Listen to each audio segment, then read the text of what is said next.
What have you done to help save your country today? What have you done for the sovereignty of your country today? What have you done to save this republic? Remember, we've been focused on Philadelphia and all the nonsense that's going up there around this voting. What did Franklin tell us? A republic if you can keep it. Well, can we keep it or can't we keep it? You had Darren Beatty on here saying, hey, democracy. Is it because, and I said this to the Showtime guys, you're going to use anti-democratic forces. And they go, what are you talking about the courts? The courts are an adjunct to democracy. Is walking in that booth and voting. That's democracy, okay? And that's what we're fighting for. They're going to try to use every measure out there, including information warfare. Part of the information warfare is these polls. Ladies and gentlemen, on 16, Kyle Obert on our staff did a great job. And they came up with the 14-point or the 12-point difference in the poll or whatever the number was. And Kyle goes, hey, on the same day in 16, NBC, the same guys came out. We were 14 down. Same number. Same. No, I think it was one. Was it one? Oh yeah, because 14, because the 8th and the 3rd. Yes, 14 points down. 14 down. Take a deep breath. It's all within your control. What you got to do is get look around your life. Who are the low propensity voters? Go grab them. They got to vote. This is going to come down to low propensity voters. The high propensity voters are just cannibalizing Election Day, right, for the Democrats. They got to run around. They're traumatized, right, through the mass hysteria. If you want to see mass hysteria, just start on Friday afternoon and go all the way to this morning on CNN and MSNBC. You guys have brought it on yourselves, the Rachel Maddows and the Chris Cuomos and the Don Lemons, and then just all day long.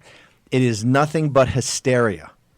You have scared your evidence-based, science-based, database guys. Hyman used as an excuse, well, they just take the pandemic more seriously. No, John, you don't take the pandemic more seriously than War Room Pandemic, right?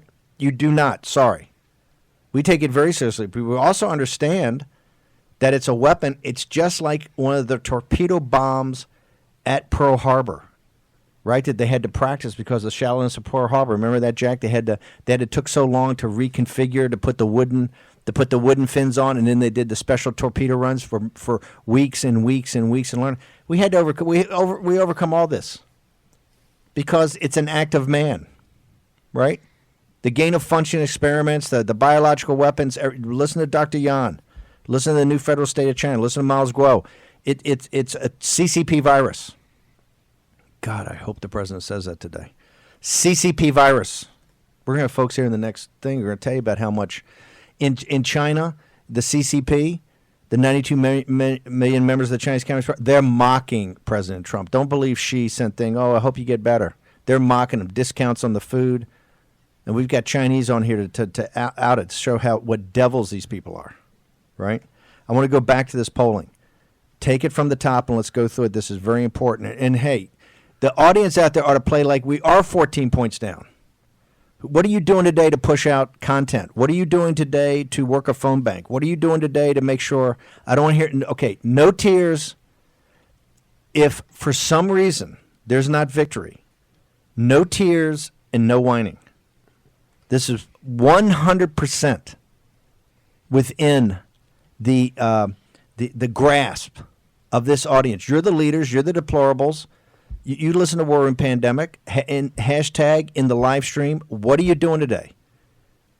Yes, I know. I'm not sitting there patting you on the head. No pats. No pats until 11 o'clock on November 3rd when President Trump's won Florida and Ohio and Pennsylvania. Then we'll have a short pat, and then we're going to have to get back into the knife fight to make sure they don't steal it in the counting room. Kind of like that. That was kind of dramatic, in the counting room. Sounded like an old British thing, right? In the counting room, it's going to be a knife fight. It is going to be. It was very Gangs of New York. It was, yeah, hey, we're not going to back down, Mother Jones and the nation and all the thought leaders on the left. You've been outed, okay? You've been outed. Of your 29 methods, we don't agree with any of them, except Raheem agrees with one. What's the one you agree with? Oh, one of the points that they made was about these loonies, Jacob Wald and Jack Berkman sending these voicemails. That's ridiculous. That, by the way, that's not acceptable. You can't be out there scaring people, telling lies like that. Listen, like I said, that every certifiable vote should be counted. If we lose that way, hey, that's democracy. But guess what? We lost. Get up and fight and win in 2024. But no, you can't be sending out things to scare people and tell them, all the lies. At least, and I don't know if it's true. I'm just saying what I read in the transcript, right? You can't do that. A small tell just coming out now on the president's potential release from the hospital. Apparently, the White House has released that Vice President Pence will be flying to Salt Lake City at 3 o'clock, landing in Salt Lake City at 5:10, which would imply that if there was some serious problem with the president's health, I don't think they'd be sending the vice president to Utah. I think if it's going wheels up at 3, something tells me that 2 o'clock number may be pretty good. I think you're walking in the White House at 3 o'clock, right? The sheriff is back. Is Poppy Harlow, is she full meltdown right now on CNN? Are they in full meltdown? Got the long faces? Come on, baby. Trump's recovery is America's recovery. Suck on that. That's just compare and contrast. Market's up 400. Market's up 400. By the way, the Asian market was up, and they said because of Trump's recovery, the market was up over there because the CCP's pouring tons of money in there, thinking Trump's going to be doing remdesivir for a month, right? They were betting on the super spreader. Okay, I want to go back to the polling, Raheem. Tell me, walk me through this again. Why is this not fantasy? Why am I supposed to feel better in this? What did Democracy Institute say in 2016? What did they say in Brexit? Because everybody got Brexit wrong except for Breitbart and these guys. What did they say on Brexit? Why were they right? And what did they say on 16 Trump? Well, yeah, I mean, there were a couple of late additions to the Brexit stuff that came good in the end, especially the exit night polling done by Aaron Banks and the Leave EU crowd. They actually did not one of these kind of scientific exit polls, but where you reweight things. They actually just asked full-on 35,000 people across the country as they were coming out of the polling stations what they did, and then just use those numbers. Sometimes these pollsters can get too smart for their own goods, and the Democracy Institute appears to be proving that case time and time again. So in November, between November the 3rd and the 6th, they polled 1,390 likely U.S. voters. Likely U.S. voters, all right? You've got to pay attention to the likelihood of voting. And they found that Donald Trump had 50% against Hillary Clinton's 45% back then. And then, Gary Johnson had 4% and Jill Stein had 1% there. You look at the same numbers with the independent voters. Trump was more popular. Male voters, Trump was more popular. Female voters, Clinton was more popular. They went through the whole thing, and they basically got it correct. They had great numbers for African Americans for Trump, which we know, Trump did experience those numbers better than any Republican candidate before. And we'll be getting into it with Patrick Basham of the Democracy Institute later on today on Real America's Voice at 3 p.m. on the National Pulse show. So I implore everyone to listen to this. But here's the thing. You're right, Steve. Just because the numbers are better than what NBC and the Wall Street Journal is telling you, that doesn't mean people can rest on their laurels. No. Quite the opposite. This gives you something to go out there and fight for. You see, a lot of this polling is actually voter suppression. It's enthusiasm suppression. The left is always, look at this Mother Jones whining 29 reasons. Honestly, if I were in the White House, I would Mother print Jones, it off. I know, Mother Jones, suck on this. 28 of them, we're going to be pushing hard. Yeah, I'd print it off. If I was in the White House, Embrace the suck. I'd highlight 28 of them, and I'd say, yes, we are doing this, because this is actually... Proudly. We are upholding the legal vote.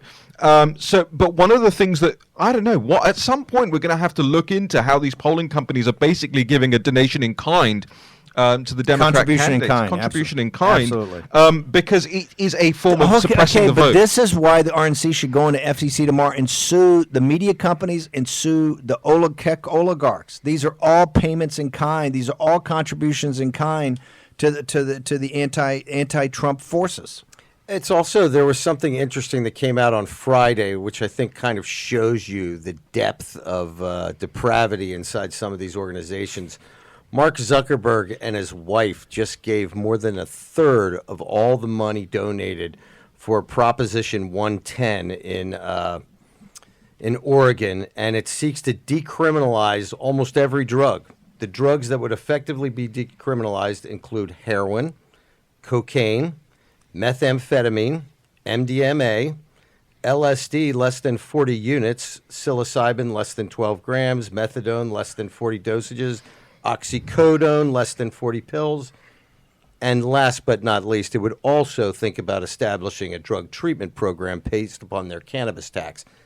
But think about this, people. This is the guy who's telling you he's going to restrict conversation on his platform around the election, and behind closed doors, he's given $500,000 so that you can walk around with 40 oxycodone pills or 40 hits of acid in your pocket with no worries in the state of Oregon. So the tech, This is like it's a Friday night. The tech oligarchs. Don't even want to go through the rap sheet. The tech oligarchs are. How are they trying to suppress this? But I want to go to Jack's point. What is Zuckerberg saying about right now with no we're not going to announce it on day one. We're not going to allow anybody to talk about it. We're not going to take ads out. We're going to suppress all this. Walk through what the tech oligarchs are doing right now. Why is the White House playing footsie with them? Right. I mean, I don't know if the White House is playing footsie with them anymore. I think they got that foot shoved somewhere else, and that comes in the form of Facebook actively saying that they will not allow people calling election night victories. Right. We talked about this from the old transition integrity. It's so old now. The old transition integrity project document that we were the first to back in early August. Twitter is now trialing. They say they're trialing this new piece of software on their platform to combat disinformation. Just so happens that they're trialing it 27 days before an election, which is actively covering up. It puts a little screen over the top. What did they do with Zelenko? Tell me what they did with Zelenko. Zelenko put up a post that essentially said, and we're going to talk about this in a few minutes because Dr. Zelenko is going to be on the show. But he put up a post wishing the president well and offering his advice that he might consider using the Zelenko protocol. Now, let's remember, the Zelenko protocol is used by about 30 countries around the world. And Facebook shut this guy down, claiming that he was spreading bad and false information. Or not Facebook, forgive me, Twitter. Yeah. But this is what we're looking at. And here's his message that he made to the people, which was pretty benign. Bear with me. I'm got a computer. I need to just very quickly on this as well. So we have bail out, Jack. We have, as always, we have this on Phil Klein's coming on from the Amistad Project on the show at 3 p.m. as well today on the National Pulse, and he's going to be talking about voters in 4 states. This has just been announced today, announcing the filing of federal lawsuits as a growing campaign to block cities and counties from the alleged misuse of a $250 million donation by Mark Zuckerberg from the Center for Technology and Civic Life, and these are in towns all across the country: Dallas County, Philadelphia, Fulton, Georgia, Cobb, Georgia. Oh, just random states, right? Wouldn't happen to be any battleground states there. And they've got these huge grants that are going into these counties. That's right Dallas now. County in Iowa, right? That's Dallas County in Texas. Texas, okay. Black Hawk in Iowa, yeah, and beyond. And there's so many of them. We'll be getting into it. What is it? What is it? What are they doing? What's Zuckerberg doing with the $250 million? Well, so they're putting that money in to effectively kind of part privatize the management of the elections, to have people who are not, actual election monitors helping out with this stuff as part of this private company's interference. And guess who runs that company? Mark Zuckerberg. Unbelievable. Okay, we're going to take hashtag War and Pandemic live stream. Want to hear your voice. You're the most powerful audience in the world. We're going to connect in a second. The reason you're the most powerful in the world, you're connected with Lao Beijing. That's the deplorables of China. And Lao Beijing that are here, that are free. The new federal state of China has got a report on what the Chinese Communist Party really thinks about President Trump and him having the CCP virus. All next on War and Pandemic.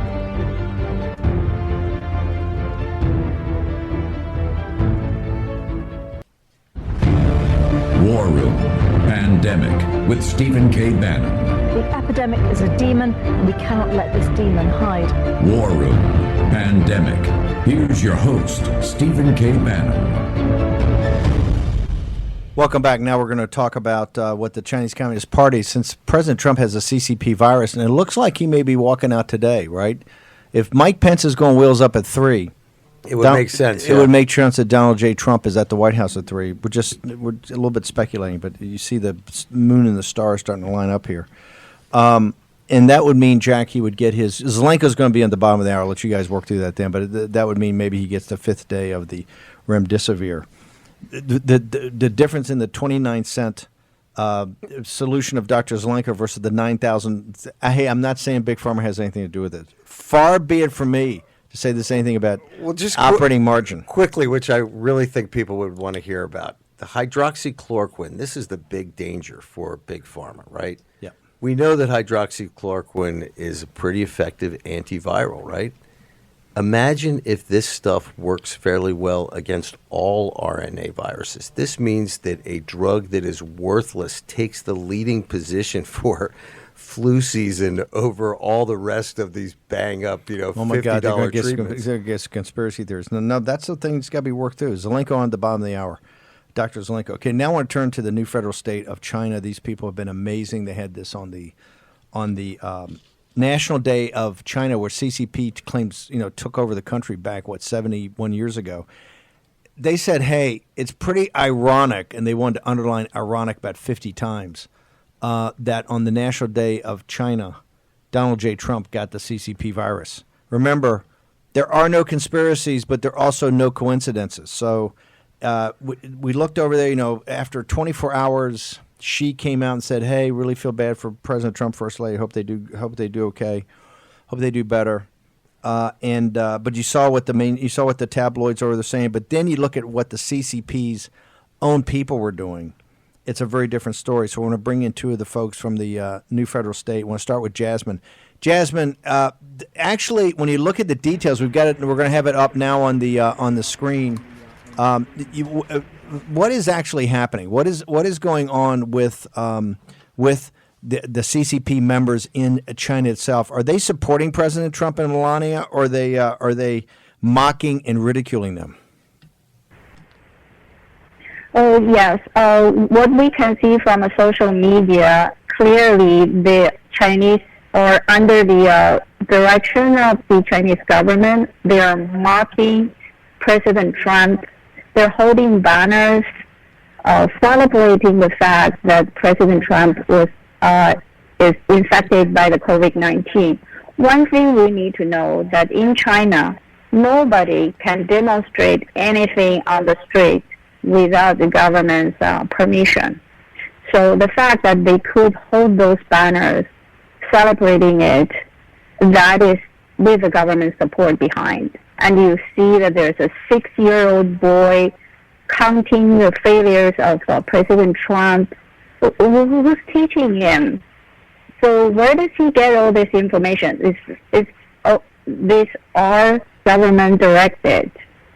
Here's the question, Jasmine. Here's the question: if it's Miles Guo, or if it's the new federal state, or if it's Steve Bannon or War Room Pandemic, we got to blow through the firewall. If you're listening and saying, "Hey, Steve Bannon and the War Room guys are great," or Miles Guo, his broadcasts on GTV are great, you're immediately shut down. In fact, people are saying, "Hey, you're rounded up and arrested." But this social media, this could only take place. This is the point I want to make sure that our audience is clear. This could only take place if the highest cadre of the Chinese Communist Party is in back of it to push it out. Is that not correct? Exactly. You try to post a banner, say prayer for President Trump. Let's say how long you can hold that banner, and you'll be in trouble. You'll be arrested.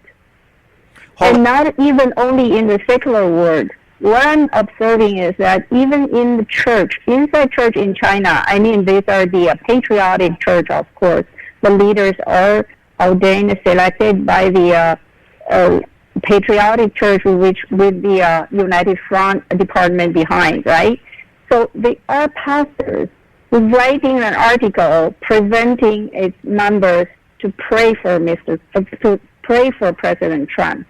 He would misquote the Bible and then giving these wishy-washy messages of saying that, oh, you're not supposed to be bothered with what's happening to President Trump. You just follow Jesus. That's what the Bible tells us. Just follow him and leave behind all the worldly concerns. And as a pastor, it's just shocking that he's not preaching the real commandment of God. In Mark 12, Jesus said the first great command is love you God with all your heart and your soul, but the second command is love your neighbor as yourself. But this pastor is totally directing the narrative, influencing even the church members in China. we know that the church believers in China, as ordinary believers, they are very eager and thirsty for the truth.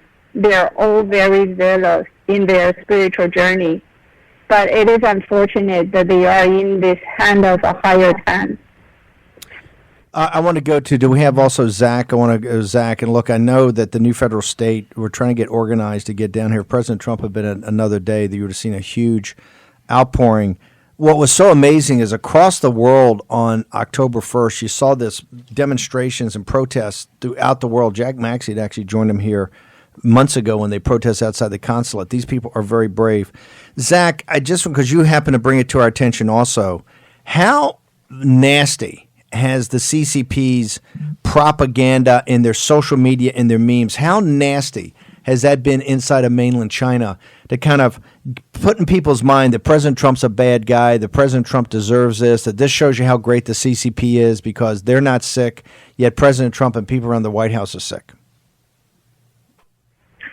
Yeah, so they're giving free coffees to people, they're giving discounts on phones, they're doing all sorts of things to have a social media push that says, hey, it's great that that somebody's got the coronavirus, whether that's Trump or Melania. And so, what you see really here is just complete dehumanization, and it's reflected in American society as well, where you're seeing open calls for people to get sick, serves them right, and this is it's a public health issue, and so. If the president of the United States can get sick, then pretty much everyone is vulnerable. And I think if you look at some of the, not to veer off a little too far here, but you look at some of the numbers from Europe, especially, Russia's got almost record numbers today. All these countries are really like the cases are going up. Hospitalizations are increasing. So why would anyone want anyone really to get sick? It should really be beyond our ability to really just, I just want to say, I think that it's a little sick that people are calling for others to get sick from something that we know is deadly. I mean, this show is called War Room Pandemic for a reason. It means, hey, you need to get out there, get hydroxy now, don't wait. And that's really it. I mean, the push here is that the CCP doesn't let anything on social media that is not state-sponsored. So this is basically state-sponsored violence or terrorism or whatever you want to call it. And the sooner everyone in the United States gets on the same page about this, I think the better. Last question, and I want to ask you and then go to Jasmine. We got a couple minutes left here. Is in the CCP, as they sit here and still the United States, President Trump says China virus every now and again. He says they're responsible, but it's not really that forceful. The other night he gave the video from the thing. He called it COVID, not China virus or not CCP virus. Did they assume that they're going to get off the hook? Did they assume that the world's not going to hold them accountable? Jack Maxey sent me an article today that up to 10% of the world's population could already be infected. Do the CCP right now, 9 months into this, do they think they're off the hook, Zach?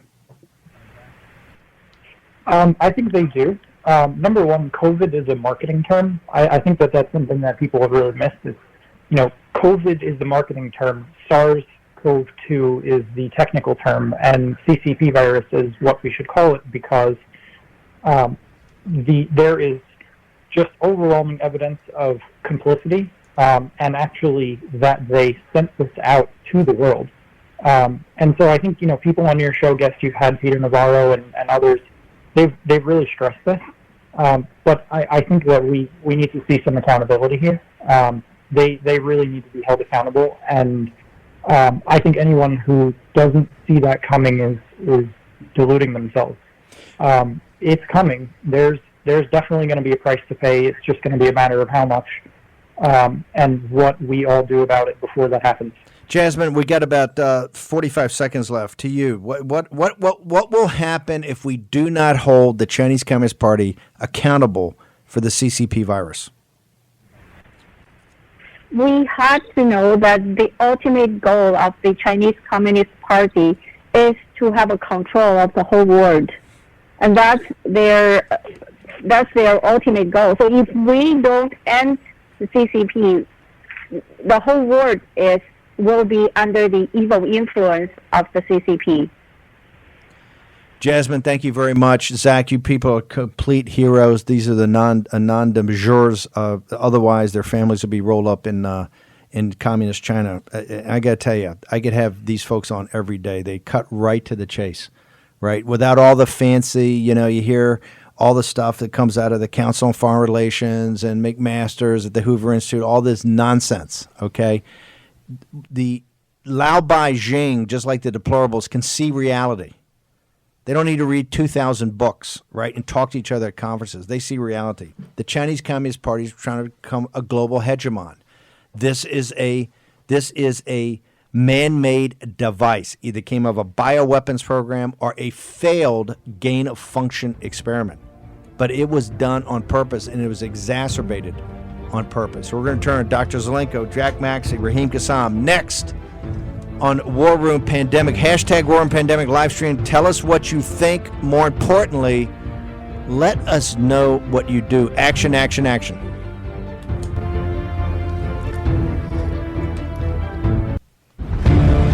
War Room Pandemic with Stephen K. Bannon. The epidemic is a demon, and we cannot let this demon hide. War Room Pandemic. Here's your host, Stephen K. Bannon. Welcome back to War Room Pandemic, Monday, October the 5th, the year of our Lord 2020. You're here in the War Room with Jack Maxey, Vish Bora, Raheem Kassam. Vish, you got some breaking news for us here? We do. Kayleigh McEnany tweeted about 5 minutes ago that she has tested positive for coronavirus. I'll read her whole statement here. After testing negative consistently, including every day since Thursday, I tested positive for COVID-19 on Monday morning while experiencing no symptoms. No reporters, producers, or members of the press are listed as close contacts by the White House Medical Unit. Moreover, I definitely had no knowledge of Hope Hicks' diagnosis prior to holding a White House press briefing on Thursday. As an essential worker, I have worked diligently to provide needed information to the American people at this time. With my recent positive test, I will begin the quarantine process and will continue working on behalf of the American people remotely.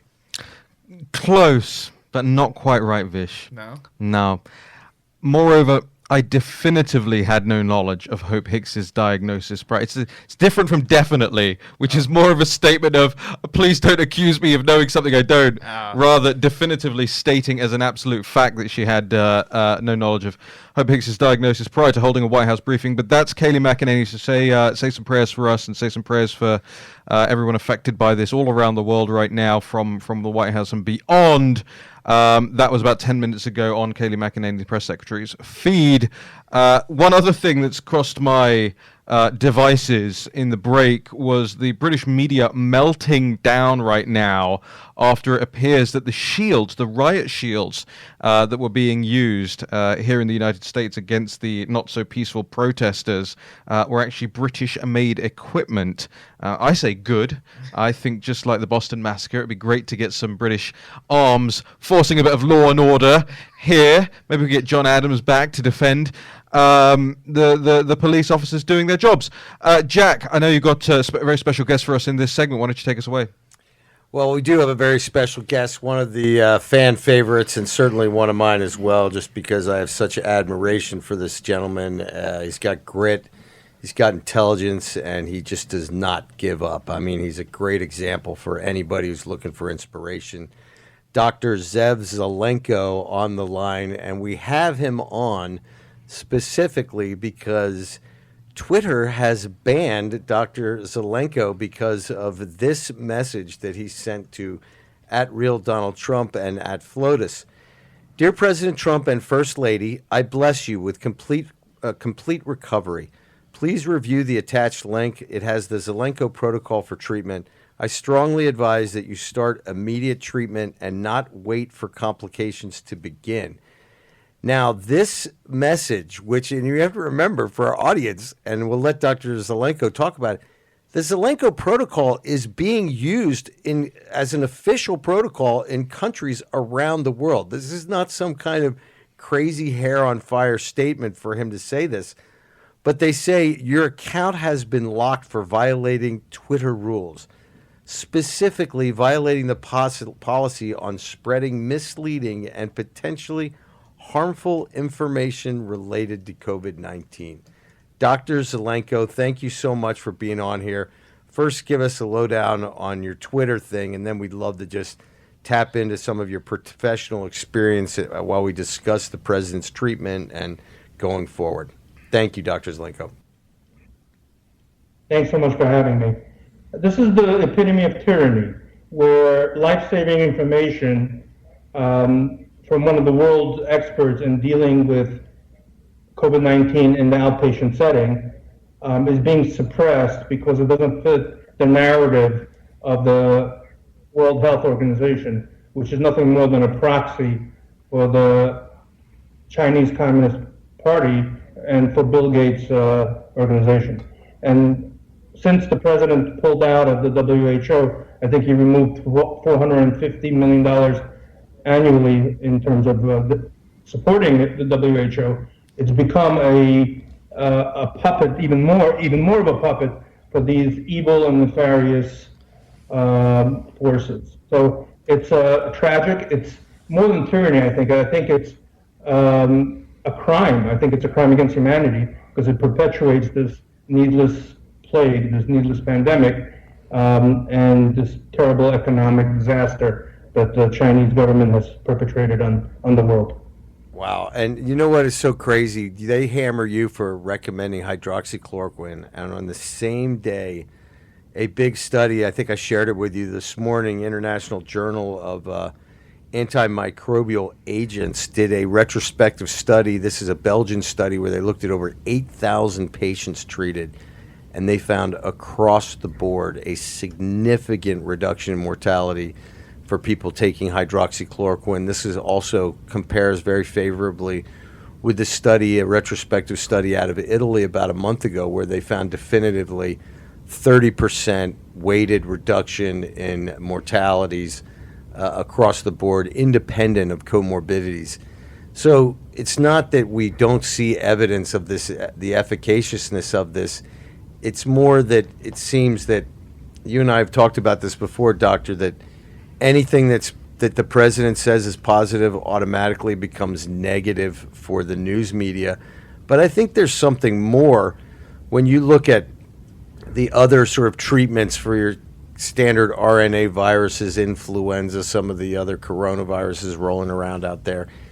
The traditional treatment is Tamiflu, and we know that Tamiflu is very, very ineffective. Recently, the FDA has put a limitation on its use for children under 10 because of what they perceive to be permanent psychiatric problems with some of the people taking this. But here we have hydroxychloroquine, probably better than Tamiflu across the board. And what are your thoughts, Doctor, on hydroxychloroquine having a potential therapeutic role for RNA viruses generally? Right. So the mechanism of action of hydroxychloroquine is actually just a delivery system for zinc. It brings the zinc into the cell, and it's the zinc that actually inhibits viral replication, and specifically RNA viruses, because it inhibits an enzyme called RNA-dependent RNA polymerase. And there are many viruses, many RNA viruses, that use this mechanism for replication. So this is not a COVID-19 specific treatment. This is a broad kind of a RNA class treatment, and there's a very good chance that this will inhibit the influenza virus. And I'm in the process of actually, I'm going to implement this in the clinical practice of medicine.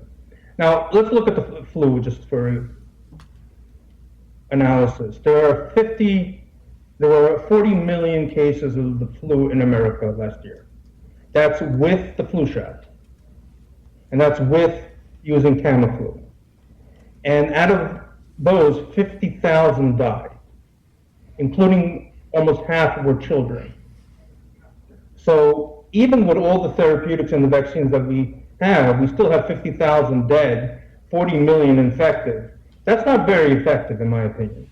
And I really believe, and this is probably one of the reasons why there's such opposition to hydroxychloroquine usage in viral infections is that this is going to put out the vaccine industry, at least in the influenza case, and Tamiflu will become useless and marginalized, and we will be able to probably prophylax and treat most cases of most RNA viruses with exceptional efficacy and safety.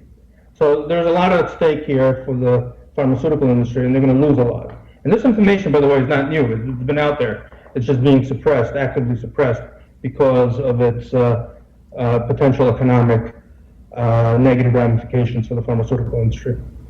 Doctor, one of the things I appreciate is the fact that you point out that this is a CCP virus, that this came from communist China. And I was very touched last week at the UN when you saw Jair Bolsonaro spoke to the United Nations, and a large portion of his speech was about dealing with the coronavirus inside Brazil. He claimed that there was a global misinformation effort. I'm assuming that he's talking about the communist Chinese concerning hydroxychloroquine and concerning its use. And certainly in Brazil, we see an absolute stark difference between these left-wing states that have banned use of it, and in northern Brazil, where they've got some more industrialized areas, a lot of Jair Bolsonaro's support, they've had much lower mortality rates in these places. And we've seen this around the world. We've seen certain countries where the Chinese come in and say, don't use hydroxychloroquine. And then we see certain countries where they come in and say, definitely use hydroxychloroquine. And these countries may be separated by only, 500 or 600 miles. In Latin America, it's really quite extraordinary. And I very much appreciate you being a doctor and a science-oriented guy who's able to see the larger picture and see the threat that's out there. I wonder if you could touch upon it, because I think it's important for our listeners. You're a spiritual guy. And can you define what really is this battle that we're involved in? I want you to encompass COVID-19, the election, everything, and run with it, my friend. So first of all, my background is I was born in a communist Soviet Union, and even though I was 4 years old when my family came to New York, but so I didn't have any direct experience with it, but I heard enough from my parents and grandparents to understand that it's a government, it's a political system of absolute tyranny and control, and it's really ultimately a fight between a God-centered society versus a society that replaces God with the so-called state or big government. That the belief is that this government will then create a prosperous society. And the problem with that is that while it sounds nice, ultimately we end up with a situation where we're just one murder away from utopia. In other words, these societies that embrace Marxism and this godless ideology have been responsible for approximately 170 million dead people in the 20th century. Whether it's communist Russia, Stalin's purges, whether it's Mao the maniac, or the Khmer Rouge, or North Korea, or it's endless. All of these governments, they abuse their citizens, and they don't believe in their own ideology. It's just a power grab. They take other people's stuff, use it for themselves, and create a situation of what's called equality of outcome, in the sense that everyone's equally miserable, except the leadership. So it's a very perverse system of government. It's rooted in an anti-God ideology, and on the contrary, God is a big impediment to them, because if you have individuals that believe in a power greater than the government, that undermines the ability of this tyrannical government to control people. And that's what we're seeing. The Chinese Communist Party is responsible for so much death within China and so much environmental death. They don't adhere to any of the The global wellness should go crazy over Dr. Zev, we're going to have to go to a break here, but if you'd like to hold over, man, we'd love to keep you. So we'll be back in just a few minutes with more wisdom from Dr. Zev Zelenko.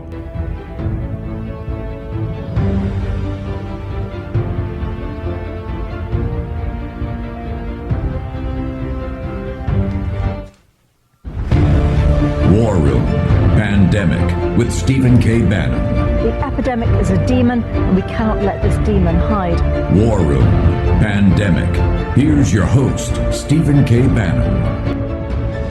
It's Jack Maxey bringing it back in here for the War Room on Capitol Hill. I'm seated here with Vish Burra and Rahim Kassam, and we have Dr. Zelenko on the line. Doctor, why don't you give us a quick rundown of what you think the prognosis is for the president, and then why don't you give a quick analysis to our viewers why this election is so important and what they need to do. So yeah, the president is going to be absolutely fine. Even though he's in the high-risk category, being 74 years old and slightly overweight, but he got treated immediately, and that's been always one of my fundamental principles of my approach, which is immediate intervention, and that makes all the difference. And what he's been treated with, we can debate, and I'm pretty sure, actually I know for a fact that what the media knows and what's being told to us is not exactly, nothing is what it seems, let's put it this way. But the president will be fine, and so will his inner circle. And listen, everyone's supposed to get this virus, and everyone's supposed to overcome this virus. It's not a dangerous virus if treated properly. And treated properly means that we have to have the resources available in every pharmacy, and every doctor has to be encouraged to use these medications in the right way, and then there's no more pandemic. Unfortunately, there's a lot of political, this is no longer death by COVID, it's death by politics. So, I learned that politics is a blood sport. I didn't realize how literal we should interpret that right now, because most of the dead right now are the product of political upheaval and corrupt influence from the pharmaceutical industry, and also the Marxists who are fomenting chaos and anarchy in order to achieve their warped political agenda. Hey, and that's why it's so important that the president wins. Doc Zelenko, I'm just interrupting real quick. It is important that the president win because we can't let these Marxists take over America. But just because I want to slap down Twitter a little bit for saying that you spread falsehoods concerning COVID-19, can you just give us a rundown on some of the countries that have reached out to you for your consultation because you're a crazy doctor who doesn't know what he's talking about? Right. So the first country was Honduras, actually. They incorporated the entire country, actually, is using my protocol. They had one of the lowest death rates. Then Brazil came on board, parts of Brazil. I actually was involved in the treatment of the President Bolsonaro when he got COVID, and I'm dealing with their top Ministry of Health officials. And there is, for example, a medical system called Prevent Senior. They take care of 500,000 senior citizens over the age of 65. The entire system is using my protocol. They almost have no death. Let's put it this way. Any system that uses my protocol has a reduction in death between 85 to 90%. Including hospitalizations. Now, the Ukraine, actually, parts of Ukraine are using my protocol with very good results. Parts of Russia. Interesting, I did an interview on Russian national television, and I looked into the camera and I said, President Putin, I strongly recommend that you get 100 million pills of hydroxychloroquine. 2 weeks later, I hear in the news that Russia ordered 100 million pills from India. I don't know if there's a connection, but it was pretty funny. And I was actually dealing with Israel and in April, and they, at that point, their Minister of Health was Litzman, and he got COVID, and I advised his treatment, and all of a sudden the whole country loosened up, and they let hydroxychloroquine be used.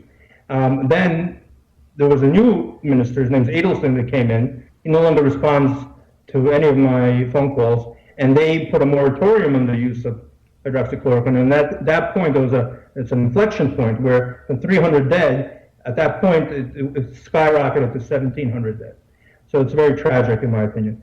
But listen, in my community now, there are hundreds of people that have COVID. No one's dying. because we're all treating all these people aggressively. No one's even going to the hospital. Only the people that don't take the protocol.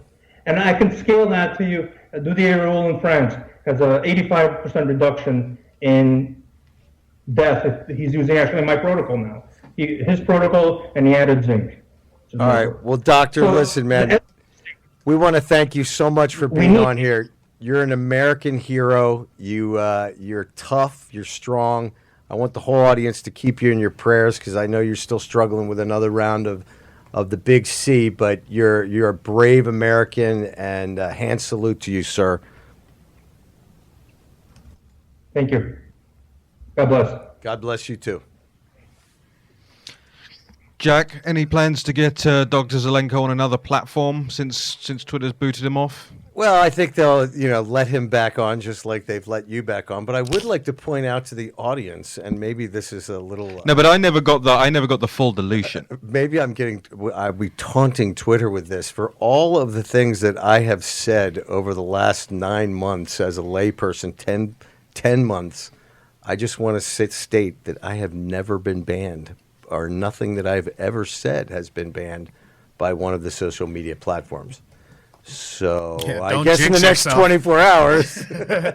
About to find out. You do also have to have followers to be noticed by Twitter. This is true. All right, where are we taking it, guys? Vish, I know you got a song you want to play us out with, right? Oh yeah, absolutely. You're going to do that? Okay. Yeah, when we got about 40 seconds left, we'll start playing that. We got to say this because we've been talking about the explosion of Hispanics' support for Donald J. Trump. Mm-hmm.